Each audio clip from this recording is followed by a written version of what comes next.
Hey folks, thanks for joining me for this episode from the EmbellishPod. If you got here by chance, please take a moment to hit the subscribe button. Hopefully I can be found on any podcasting platform that exists. And if you can't find me on a platform, send me an email at embellishpod@gmail.com and I'll get that taken care of. You can also find video versions of this podcast on YouTube. You can find all of my links on Instagram at EmbellishPod or TikTok with the same handle. I have a website. It is www.embellishpod.com. It's also a place to pick up these links, episode details, and more. Today I have Karen from Green River Distillery joining me to talk about their most recent release and a handful of other items. I got an opportunity to visit with them while I was at the Barbecue and Barrels event in Owensboro back, I don't know, a month and a half ago, and it's a fantastic experience. So I hope you guys enjoy what we chat about today. This morning or this afternoon or whenever you happen to be consuming this, I have Karen joining me from Green River Distillery and a little bit of a connection point here. I was at a Barbecue and Barrels event and was able to attend the dinner at Green River, and I've been following what you guys have been doing pretty closely.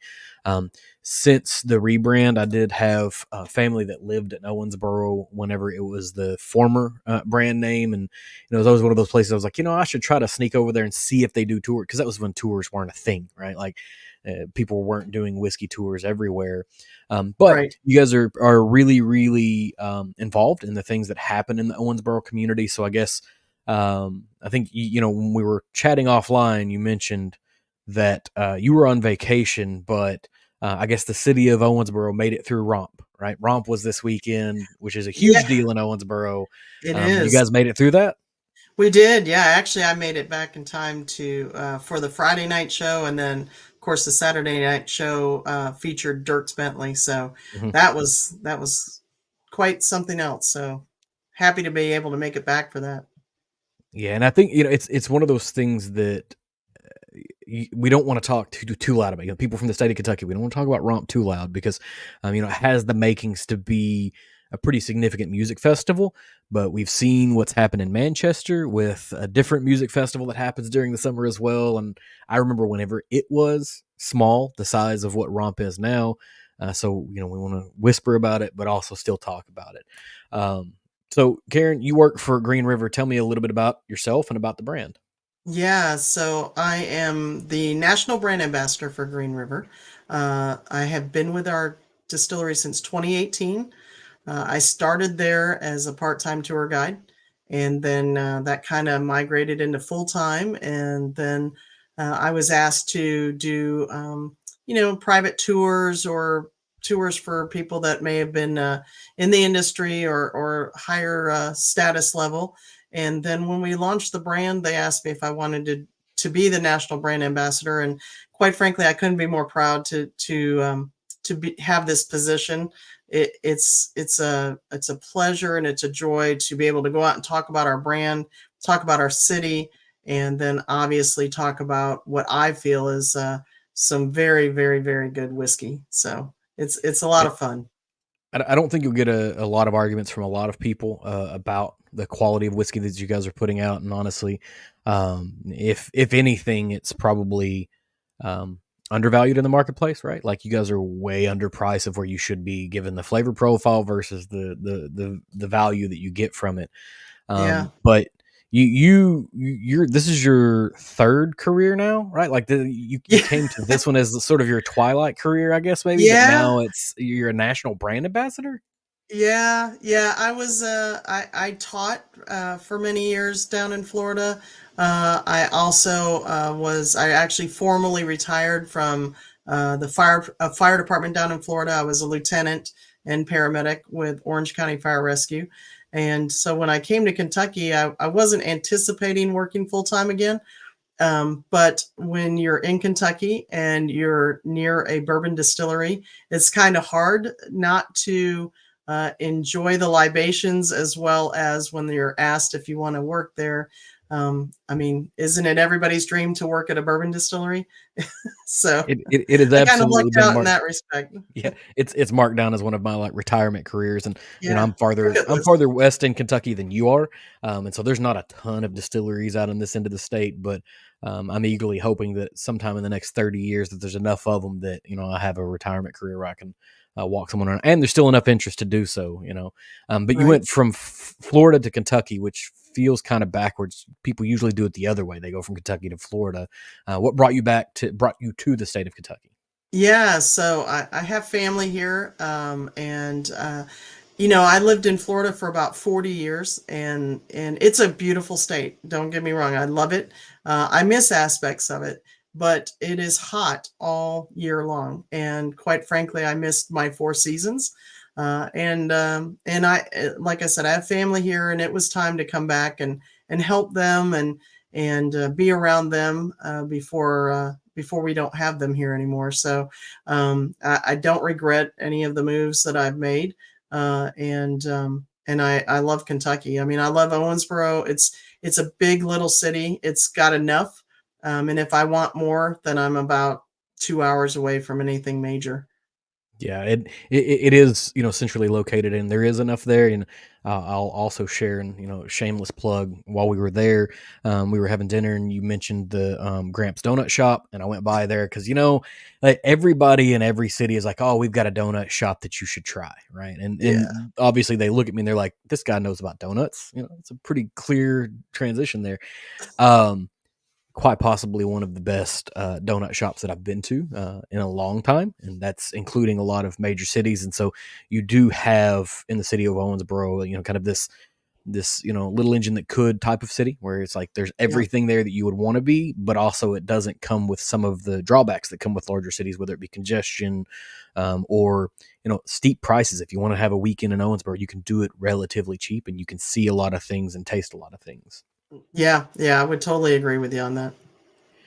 So you came to Green River in 2018 when it was still a pretty fantastic secret for the state of Kentucky. It wasn't on the national scale. Obviously, they didn't necessarily even have a national brand ambassador. How did you find that? Right. So you came back to Kentucky to, kind of help out with family. How did you find the role that you're in? The real, yeah. How did I start at Green River? I blame it all on my now 82-year-old aunt.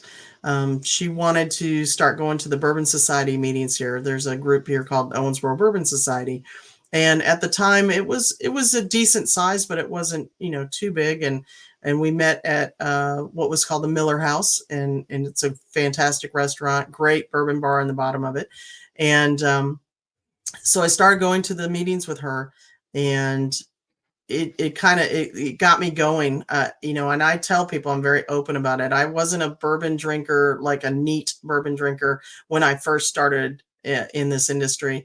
I always mixed my bourbon, and I know that's harsh for some people to hear, but the reality is for most people that's how you do get started. You're going to mix it with something.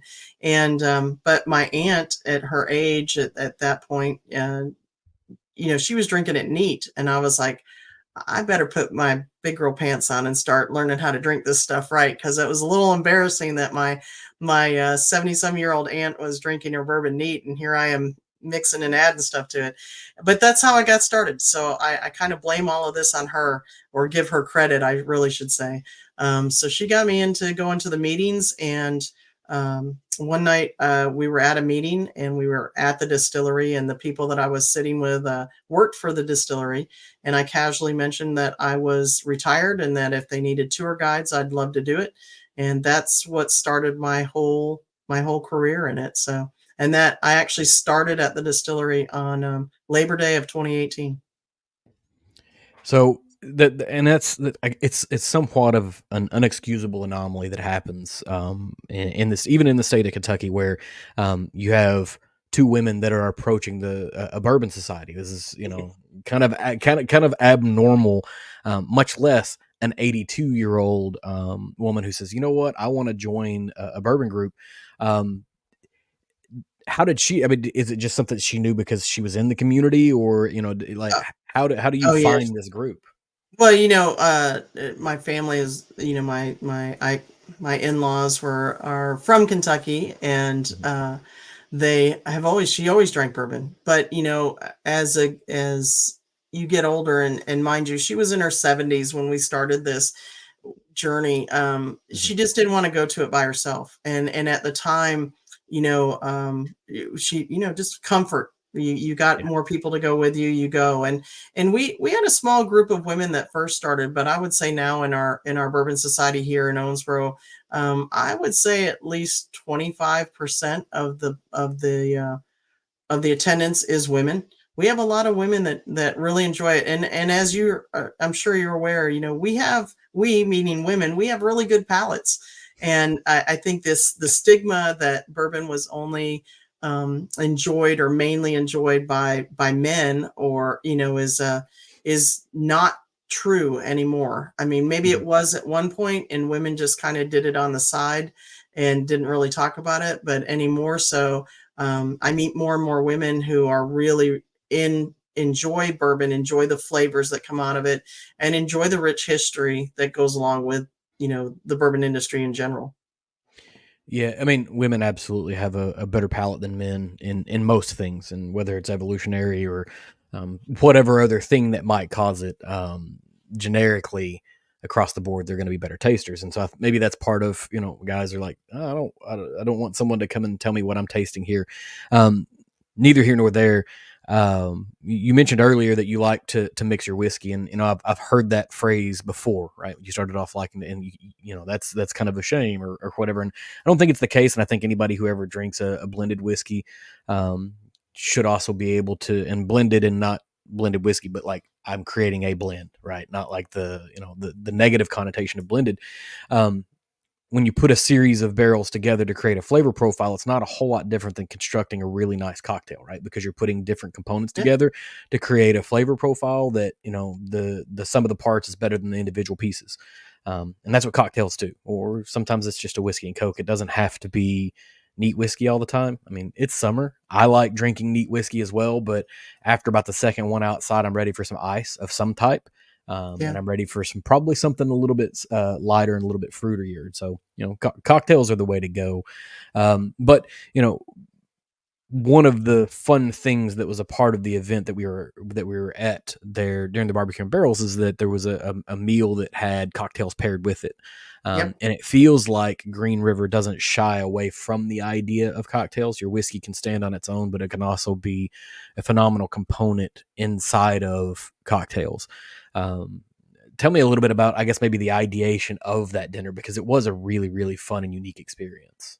Yeah, so you know, I think for us, it's all about when people are coming into town, especially for barbecue and barrels, and obviously for those listening that don't know about it, there it's you know, we have a whole day of just nothing but barbecue festival, and we're known for barbecue in Owensboro, so it to us it only made sense to put a dinner with it, and while the dinner isn't necessarily barbecue themed, we're drawing people in to have them experience all the different facets that Owensboro has to offer. And so we reached out to who we consider, you know, we have a lot of great chefs here in town. Matt Weaver, we've worked with him quite a bit. And we started this last year and did this dinner. And we just wanted to highlight for people that come in town, you know, a lot of times women are coming with their husbands, but they don't necessarily drink bourbon. Or you've got men that are starting to get into bourbon, but they're not at the point that they're going to drink it neat. And we wanted to show people how bourbon can go and work within the flavor ranges that different wonderful foods present. And so we reached out to Matt, and he set up the whole dinner, and then we just kind of go and look at it, and knowing the profiles that are coming out of our whiskey, and pair it up with each course that he presents. He did a fantastic job last year, and this year was over the top again, in my opinion. So Oh, I mean, my opinion as well. And I've eaten a lot of food in my life, and it was a fantastic dinner. The cocktails were paired, you know, very, very well with it. I guess we've talked a little bit about around Green River. Kind of give me the spiel. What's the history of Green River distilling specifically? yeah, well, it's so rich. I mean, it goes all the way back to 1885. John McCulloch is the gentleman who started it, and he actually bought a distillery called the Eagle Distillery, which sits or sat, I should say, on the Green River, which is a few miles west of where we are. It was in Burke City, just about. 5, 6 miles west of us.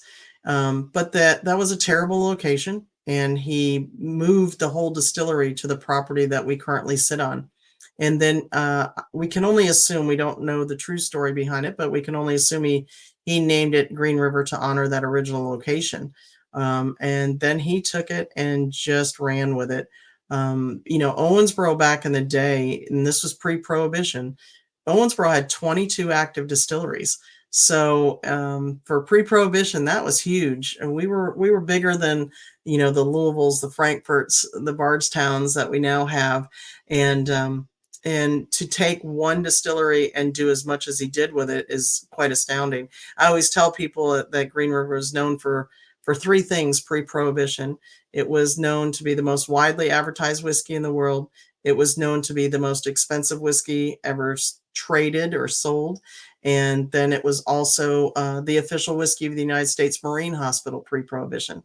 So whiskey was medicinal back then. So it kind of makes sense that it worked out that way. So you mentioned there were, 22 active distilleries. Is Green River the only one left in Owensboro at this point? So yes, active. Yes, we Hmm. are actively. There is another distillery on the east end of town called Glenmore. They hold a DSP number, DSPKY 24, but they're currently owned by Sazerac, and they don't do any distilling. They have rickhouses and they're storing stuff, but they're not actually operating a still at this time. So, Green River, when it in Green River is the current name. It's been a couple of other things in the past, but most recently when it relaunched, it came out kind of first with a bourbon, and then there's been a series of releases after that. And I assume kind of given the timeline that we're on, year 6 now of you being there, you're around at least for most all, if not all, of the product launches. What was it like, kind of saying, all right, we're Green River now, and this is the bourbon that's gonna kind of be the flagship for this. Yeah, it was really great. When we first opened, we were not known as Green River. We were known as OZ Tyler, and that was kind of like a placeholder. We didn't own the naming rights to Green River at that time, so it took a little bit to get the naming rights back. And once we did, and we rebranded, and we of course we brought Green River back home in 2020 after 130-year spans, right in the middle of COVID. Perfect timing. Um, it was really neat because it's hallowed ground. This is where it was, and we have the layouts of the distillery from 1913, and you can see the whole progression of everything. It was to I'm a fan of American history, and so to actually be able to walk on that ground and know that this is what it's been, and to know that the history is real and we can go back and research it and find it. To me, that's really important, and it's huge for Owensboro, Hmm. because it was not.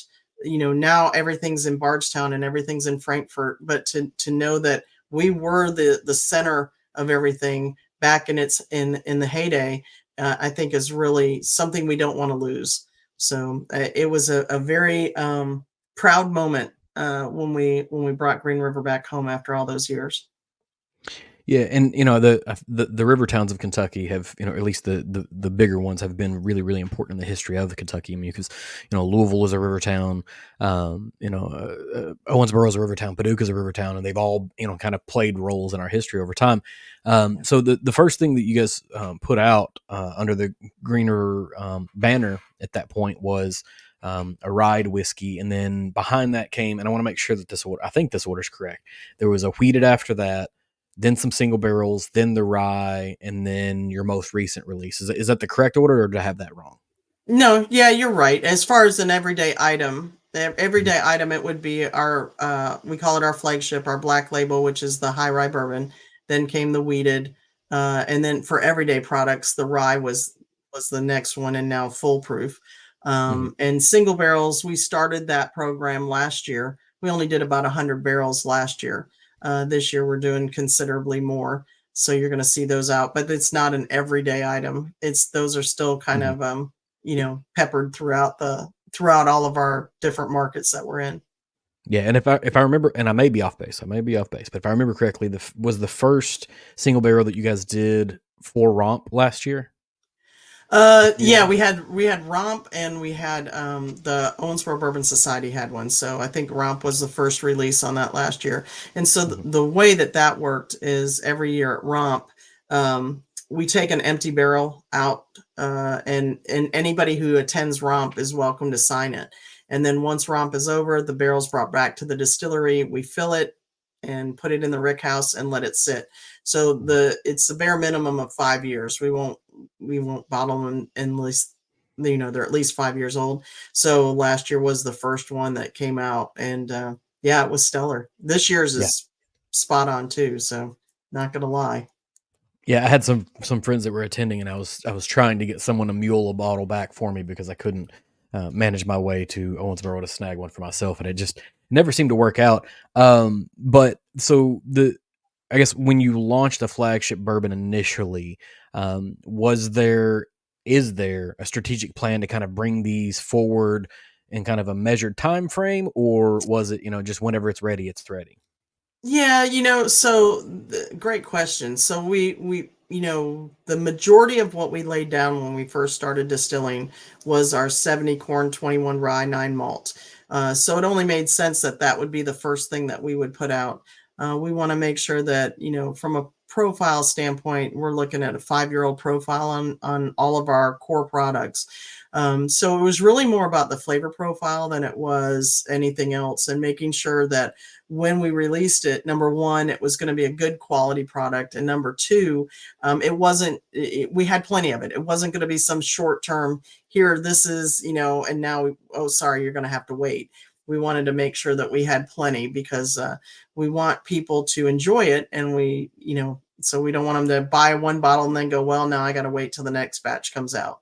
And that's pretty much the philosophy behind all of our products. So the reason we didn't put the weeded out first is it wasn't ready. It didn't Mhm. have that good profile. Now we put it out, you can get it all day long. And the same thing with the rye. So we want to do it right, and this is an old iconic brand, so we're going to stick to the core. I don't think you'll see us doing a lot of fancy things, and if we do, it would be distillery release only, and not Mhm. an everyday core product.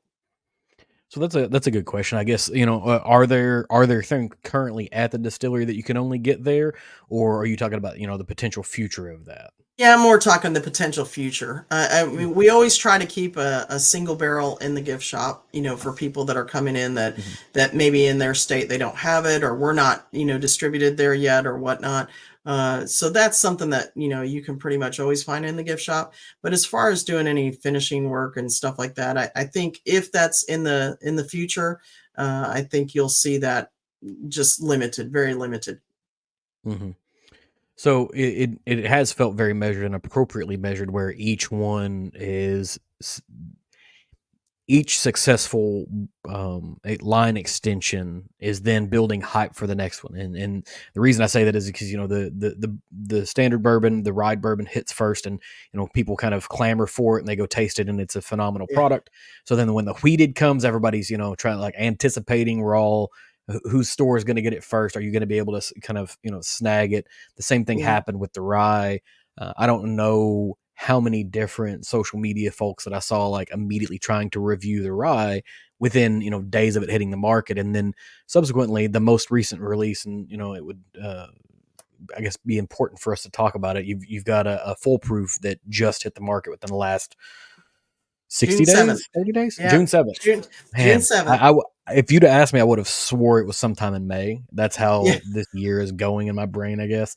I feel your But I pain. guess if it was in May, we would be talking about it at the barbecue and barrels. So, Yeah. tell me a little bit about the full proof release. Yeah, wow, it is just so good. When we launched all three of our core products, they're all at well, I can't say they're all.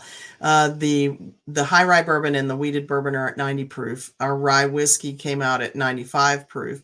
But we also know that there's a good market, and people want that higher proof profile that you can get.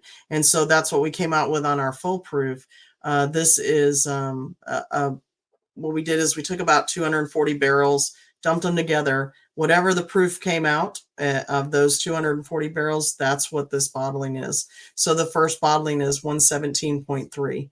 So that is um, that's the first release of our foolproof. And as one who, I enjoy 90 proof bourbon as well as I enjoy barrel strength, Mhm. but that 117, my goodness, it is just so sweet on the nose. And I taste more people on it, and I refuse to tell them if they've never heard of it. I won't tell them the proof of it. I Mhm. want them to try it first because it does not drink like it's 117.3 proof. It's, to me, it's more in the 110 range. And I think you get to a point that if it's too high, you know it right off the bat. You nose it, you know it's high proof. I don't Mhm. think our foolproof does that at all. I think it really surprises people. No, and I'll agree with that wholeheartedly. I was able to pick up my first bottle of it about a week and a half ago, and I had my first taste of it yesterday. And you go in anything above 115, you start immediately assuming you're going to, you're going to need to smell it out here, right? Before you're going to Right. bring it in because it's going to be heavy. And it absolutely isn't. It's another what I imagine is going to be significantly successful launch of a brand extension.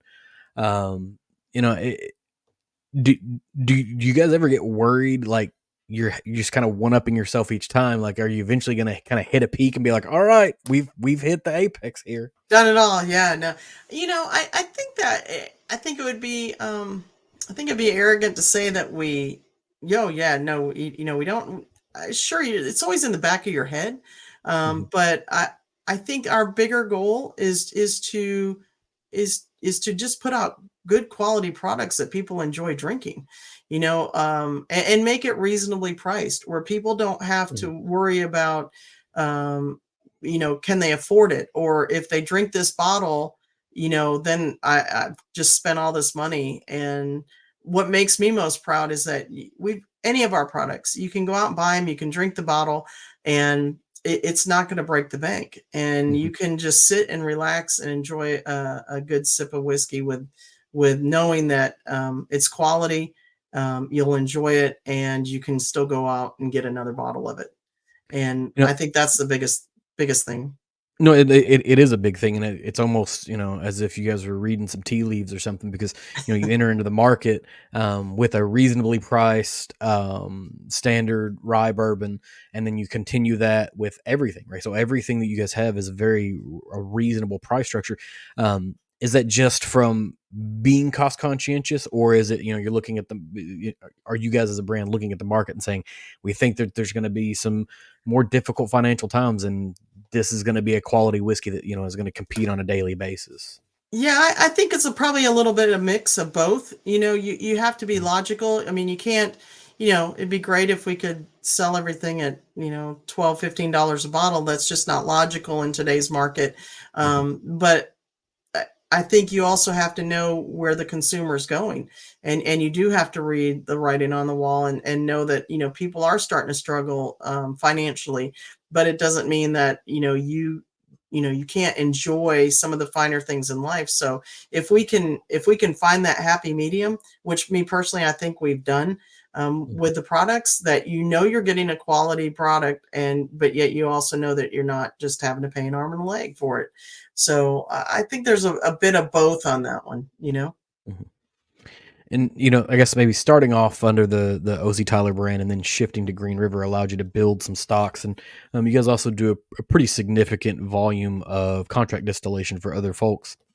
Um, and I guess it's given you the stocks to kind of keep on hand to continue to build out and make sure that you stay on the shelf and you stay at a reasonable price. Um, you know, what does distilling under that brand gives you the ability to enter the market with a 5-year flavor profile, whereas everybody else is trying to figure out how to, sell 2-year, 3-year, 4-year whiskey at that point. Um, what does the next line extension look like? I imagine, if you've got a full proof now, sometime in the next 9 months to a year, there's going to be another one, because that's been the cadence that you guys have been at. Every 9 to 12 months, there's another line extension. Um, is it more playing with proofs on the things that you guys are doing right now, or is it other types of innovation that exist, or can you even talk about it? Yeah, well, I mean, I can speculate. I Hmm. honestly, I can tell you that I don't know anything 100%. And if I did, it'd probably be the let's not talk about it. Hmm. But I mean, if you just use general logic on things, so we've got our core products out, we've got a foolproof out now. We're doing our single barrels. Our single barrels are with our 70 corn 21 rye 9 malt. So, we do make wheated bourbon. Obviously, the wheated bourbon's out there. We obviously have a great 95.5 rye whiskey out there. I would anticipate something with those extensions, but I don't know. We also we're seeing things, people doing just different things. So, to tell you one thing for sure, or this is Hmm. coming down the pike, there's a lot of irons in the fire. And what I think we'll look at the market as a whole and then look at our reserves and see where everything's going. A lot of people forget that when we're making bourbon, what we're putting in the barrel today, we've got to wait that 4 or 5 years. And while we know the quality that's coming off of the still, we still don't know how that's going to age. Every barrel's different, as we know from single barrels. And so, you know, knock on wood, we don't want to come across anything that hasn't aged well. But what Hmm. if we had a whole run that didn't do well? Then what are we going to do? We're going to have to figure something out. So I would like to tell you for sure that, yeah, I know what's going to come out next, but I really don't. Hmm. I won't know until we get, excuse me, until we get closer to, to that time frame. I will tell you that the foolproof is going over really, really well. So Hmm. I would expect that, we'll have another one. And as we tell people, with this being a group of barrels, this first one is at 117.3. The next one is going to be something different, Hmm. which I think is kind of cool too, because while I'm not a collector. If I'm going to get a Hmm. bottle, I'm going to drink it. But I would like to get one and keep it and see how they continue to grow, and how they Right. continue to age, because I think that would be fun. So I know I Yeah. kind of skirted your question there, but I No, no, no. really can't That tell you. But just for me, just logic says these would be some of the next things that we might see. Yeah, I could see, if foolproof for the standard bourbon is successful, then maybe foolproof for weeded bourbon was successful, and the same thing for rye or Yeah, single barrels of rye, or yeah, at some point, someone's going to probably bring up the idea of a bottled and bond or yep, advanced age statements. There's a whole host of ways that you can go yep, without having to get into some of the things that one of your sister companies does with a lot of finishing, like finishing in different types of wine or other yep. spirits. You can toy around without ever touching any of those items. Um, I Yeah, guess, we've got a decent, to me, we've got a long enough shelf life looking ahead that of different things that we need to do and focus on. You mhm, want an 8 year, you want a 10 year. Where are those going to be, and how are those going to be, and do we have enough? Yeah, we've mhm. been making 90,000 barrels a year for quite some time now. So I don't think we're going to run short of any barrels Yeah, anytime and soon. to have an 8 year or 10 year, that means you have to give up some 4 year, right, and 5 year or 6 year, whatever you use for blending purposes, because you have to reserve that stock. I guess you've mentioned you have a high quality distillate coming off of the still and going into the barrels, and sometimes it doesn't go the way you want. Tell me a little bit about your distiller, your distillation process, any of that, right? Because you guys have had some changes in the last couple of years. Yeah, well, not many changes. I mean, all of our equipment's the same. We have a 54-inch column still, and it's a massive thing. We're Mhm. using the same copper doubler that the Medleys had used when the Medleys owned the distillery for about 60 years. About a year and a half ago, we did some tweaks on it and did some Mhm. upgrades on it finally. So I always like to tell people, the copper doubler is what, and the still obviously, but getting that refinement is what we're really looking for to make that high wine just melt in your mouth is what you really want it to do. So I know when I've taken people around the distillery, and if our high wine's coming off at 138 and it hits your lips and just disappears, I mean, it blows their mind a lot of times. Mhm. But that's what we want, is so that we know what's going into those barrels. So, but we're a 24-hour operation. We have 3 cookers. We have 27 fermentation tanks. They're massive, 16,000 gallons each.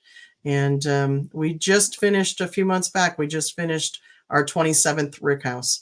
So currently now we're working the property that we purchased, where our last 2 rickhouses are, has a massive building on it already. So we're gonna work on that and getting that ready for some barrels to go in there as well. Now, and you can correct me if I'm wrong here, but the rick houses on site are distinctly different than a lot of the rest of the rick houses. But some of the newer ones, you guys are moving towards a palletized ricking system. Um, is that right? You are moving towards a palletized ricking system, or did I imagine that? No, we did. We Okay. so the we have 5 rickhouses on the property that kind of look like the one behind me, except Mhm. they're red. They're clay tile. We have another one that's on our property across our railroad track, so not directly, but it's one over, and that's a metal sided standard rickhouse. We have 19 that are palletized rickhouses, and they're just big metal buildings that we palletize the barrels. The last 2 that we just built are traditional 7-story rick houses that hold a little over 58,000 barrels each. So, So I guess part of me want like is do you imagine there's going to be a difference between, and it's tough to measure because all single barrels are different, right? But is there a different flavor profile that comes out of the on-site clay ones versus a regular style rick house versus a palletized rick house, right? Like does that create difference? oh, absolutely. Yeah. So I won't say that your flavor profile is going to be different, but it's going to be different because of the timing of the aging, if that makes Mhm. sense.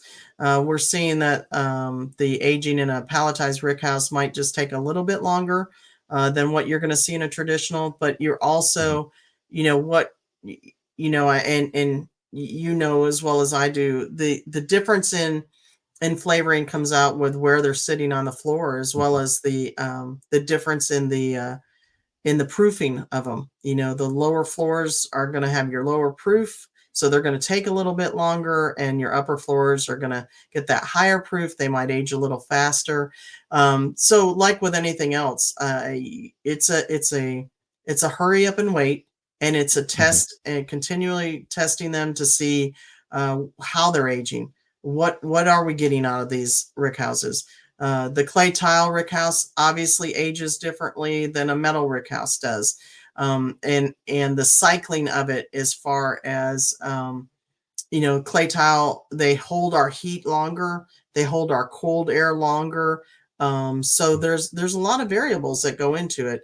I always tell people there's much more science that goes into the making of bourbon than just the old pot still in the backyard. You throw it in the barrel and stick it in your garage and wait. And I Mhm. think that blows a lot of people's minds when they actually can come to a distillery and actually see everything. I think that helps them appreciate why we're so passionate about it, and why they're going to pay a little bit more on some of these products, or why it's going to be harder to that for them to get it, if that makes Mhm. sense. Yeah, and I guess I can imagine. I haven't really put too much thought to it, but a palletized rick house is more space efficient, so you can have more volume in a palletized rick house than you can in a standard, and so that also means probably there's more thermal mass there because there's a lot more whiskey, so it takes longer to heat up and longer to cool down because it's holding its heat and airflow's different. You your know. spacing your spacing in your rick house, how far apart are they?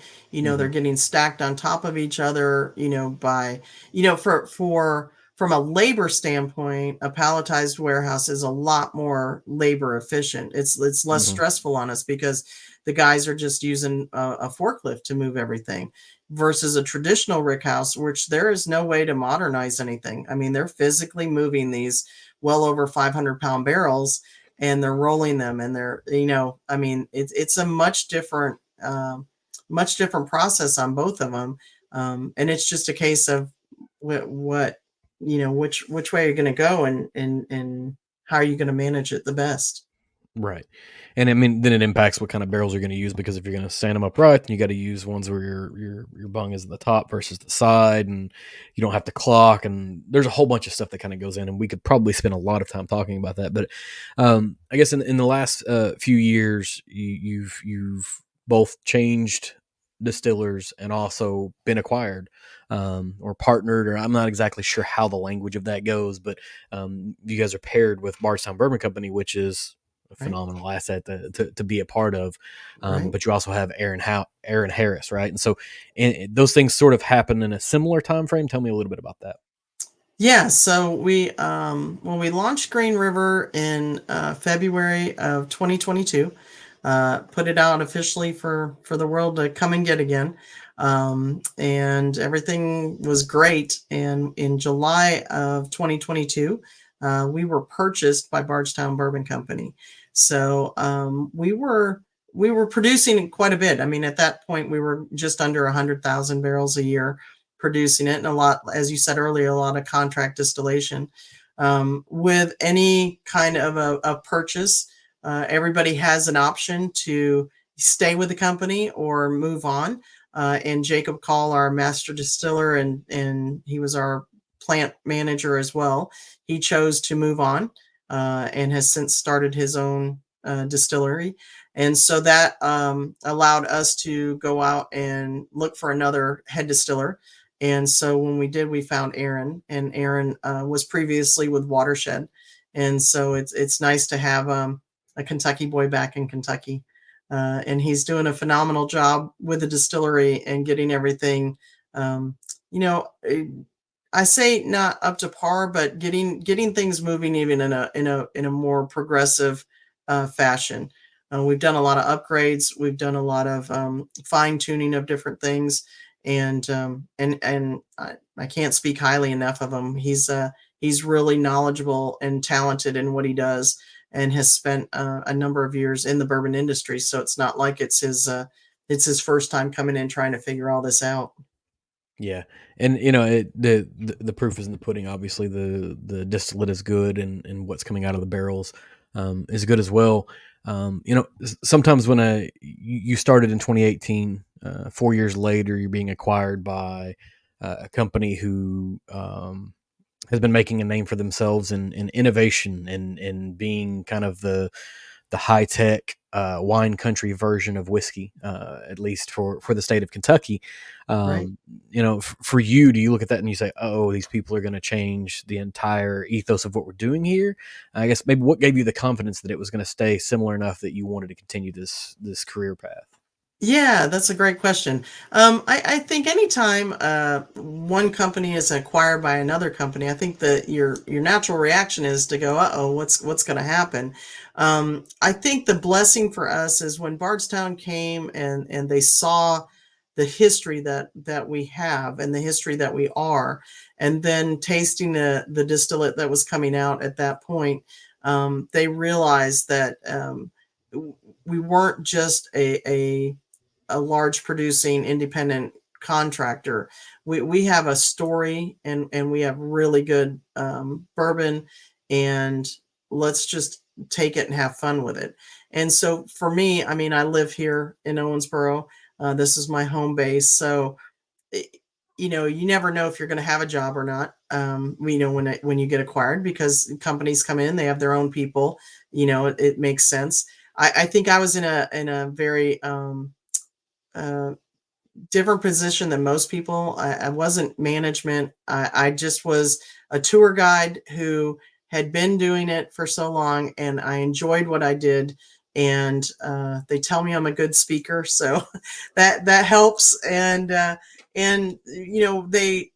they were kind enough to say, "Hey, we want you to stay on and keep doing what you're doing." And so Mhm. for me, it was like, okay, yeah, why not? Let's have fun with it. And to share our story and to bring attention to Owensboro and to bring attention to the history of what we have and the wonderful bourbon that we're producing.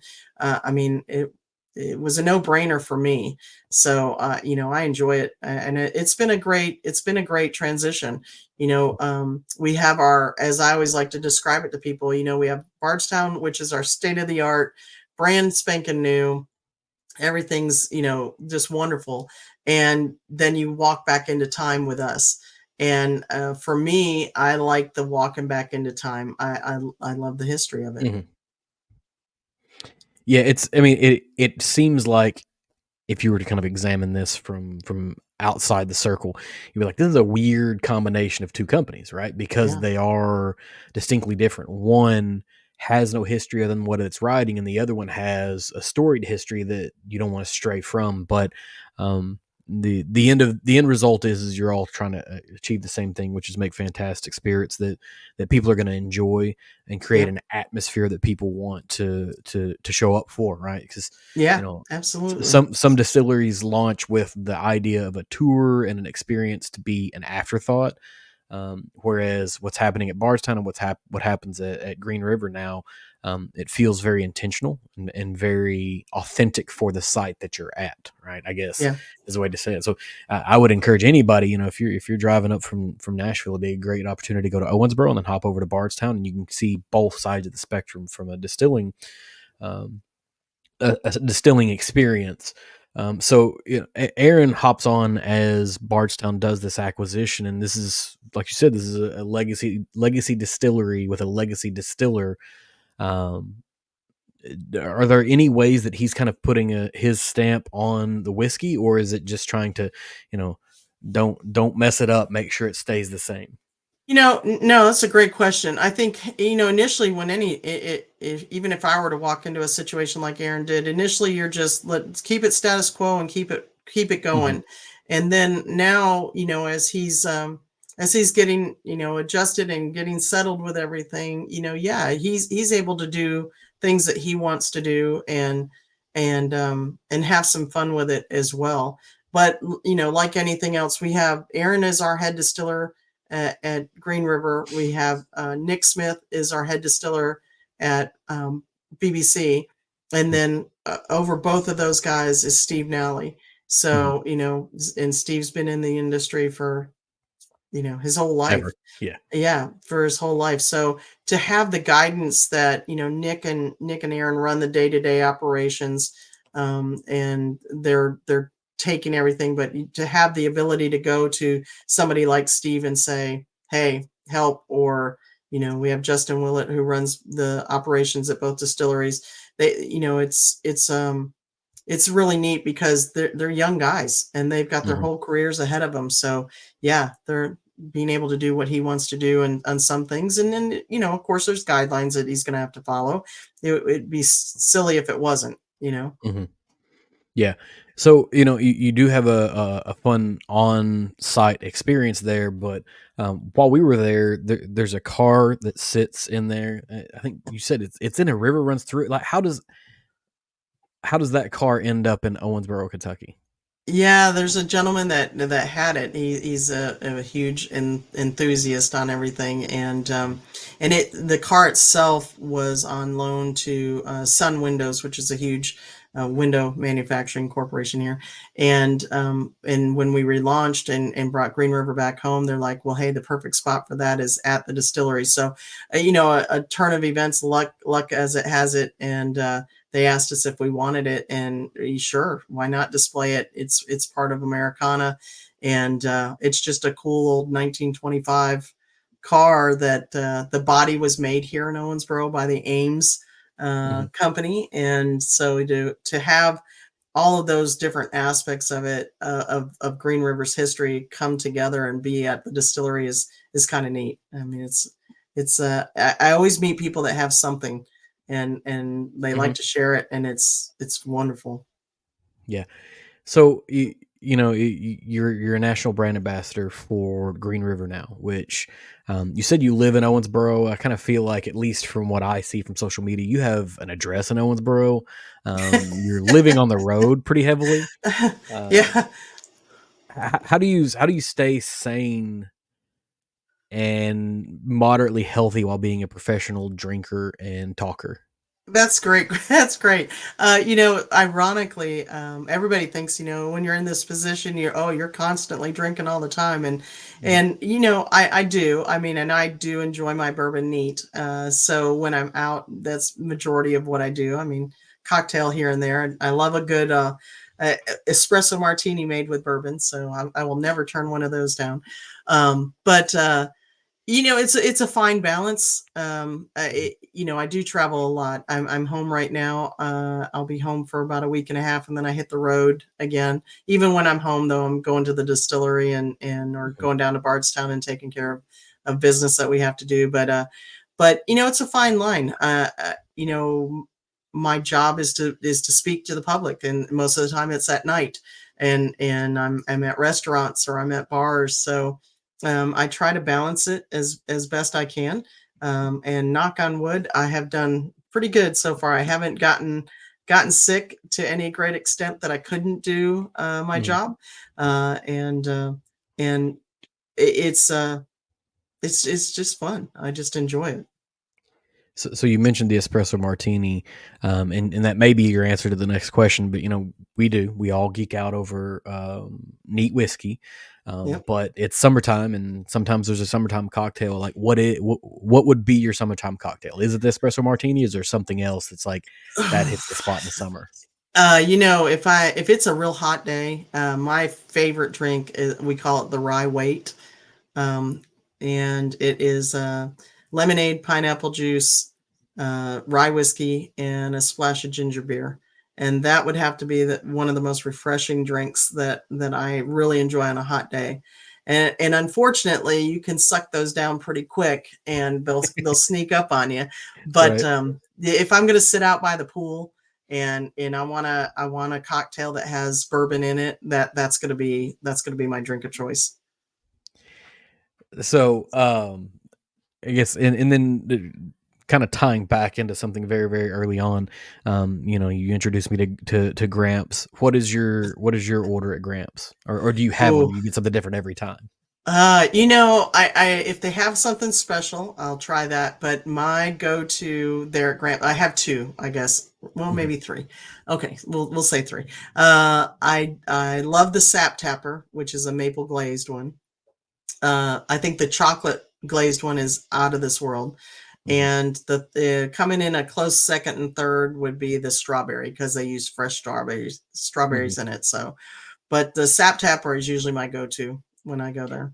Yeah, so I got one of the Sap Tappers while I was there, and then it was phenomenal. They had also some special lemon thing, and I can't tell you what it was because that was a long time ago, and I've slept a few times since then.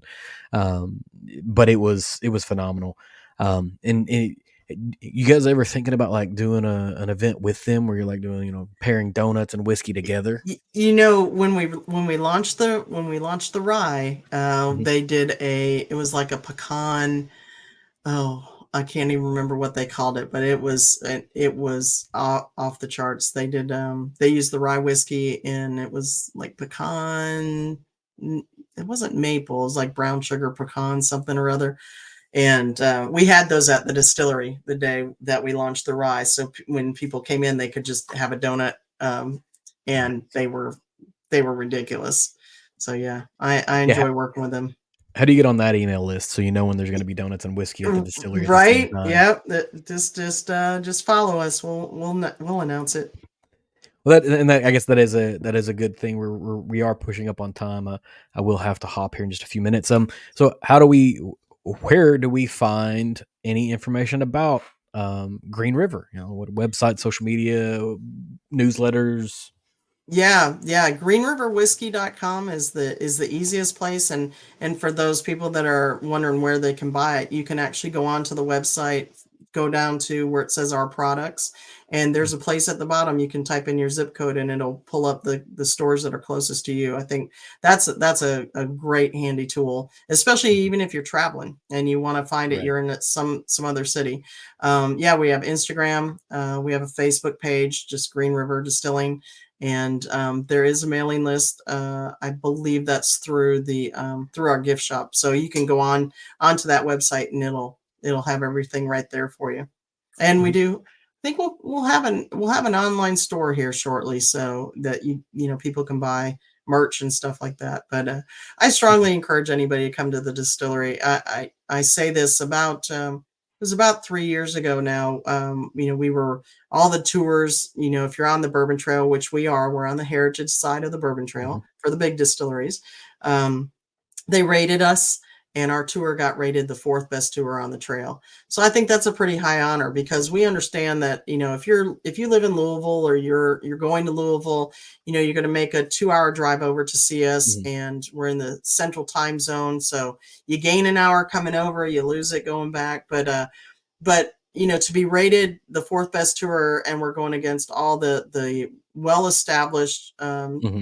distilleries out there, to me that was a real high honor. And I know you won't be disappointed. We treat you like family. You come in, we've got a bar, you can get great cocktails, you can just Hmm. sit and hang out with us. We're not going to kick you out. And you can just enjoy the ambiance of of just the grounds. The grounds are beautiful. We have one guy and his crew that takes care of everything there, and it's just a really nice place. Yeah, fourth place. And you are making a very, very strong statement. Fourth place, people are like, oh, fourth place. That's pretty huge when you think about some other distilleries have, I can think of one distillery that's got somewhere like $250,000 worth of hand blown glass as a part of its customer experience, right? So if you're competing in that realm with a heritage distiller that's got that much money invested in artwork just to display, is a Yeah. pretty significant win. I guess one of the last things, you guys go to or participate in a lot of different events across the United States. Do you have anything kind of big coming up? Any local or national events that you guys are planning on being at? Yeah, well, we'll have we do anything around Kentucky. We try to do so. There's Bourbon on the Banks. We'll be at that. There's a beer and brew fest, bourbon and brew fest down in Bowling Green. We'll be at that. We've been going to all the whiskey X's. Those Yep. are big this year. Whiskey Riots. We've been at. We'll be down in New Orleans at the Tales of the Cocktail. We have that one coming up. We have, just for things going on around the distillery, we have the I was trying to think. There's a geocaching event that's happening in Owensboro. There's a cornhole world championships are coming to Owensboro. I think it's middle of this month, July, around the 18th, somewhere along in there.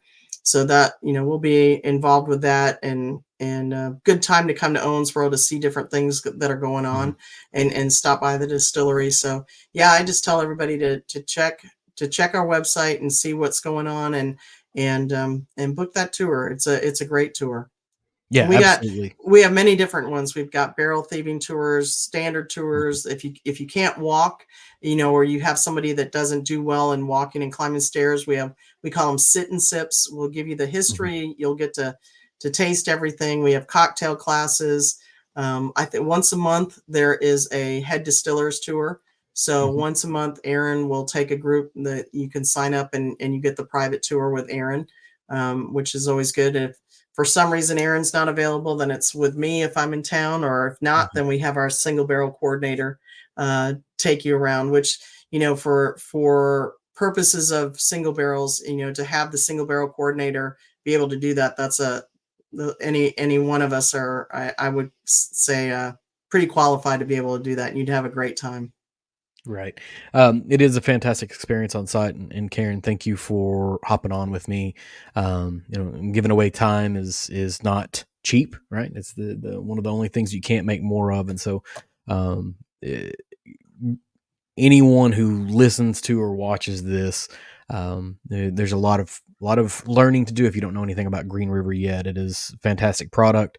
I am eager to see what the next line extension is, because aside from a single barrel, I have everything sitting on a shelf right here next to me. Right, so these are all ones that I've acquired along the way on my own. And I guess maybe one other compliment to give, the packaging that you guys did on the foolproof release for social media folks was possibly one of the best of the year, right? It's That's early in the pretty. year. It is July, but it's going to be one of the best, I think. I think it's put people on their toes on that one. They Yeah, our creative team outdid themselves on that one. I would have to agree. without a doubt. So, like I said, Karen, thank you for hopping on. Hey, thank you very much. Thanks for tuning in to this episode of the Embellish Pod. If you enjoyed this, please leave me a review on whatever platform that you're consuming this on and leave a comment if possible. Hit me up on social media on TikTok or Instagram using EmbellishPod and give me a follow so you can keep up with what's going on here. I can be found at www.embellishpod.com with all of my links, accounts, contact details, and more. Thanks for stopping by.